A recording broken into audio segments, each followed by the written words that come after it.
No próximo pleno ordinario do Concello tomará posesión Olaya Meiriño en substitución de José Ángel Vázquez Barquero.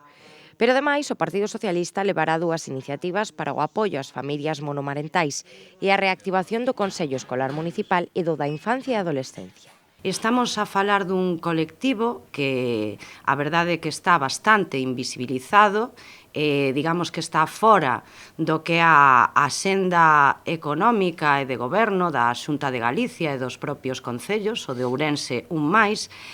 e que precisa dese apoio institucional. Son 5.750 familias aproximadamente na provincia de Ourense que a día de hoxe se atopan nestas condicións, algunhas delas que pola falta de apoio institucional se ven en situacións de risco de exclusión social, e nós o que queremos poñer sobre a mesa é, a marxe de darlle ese recoñecemento institucional,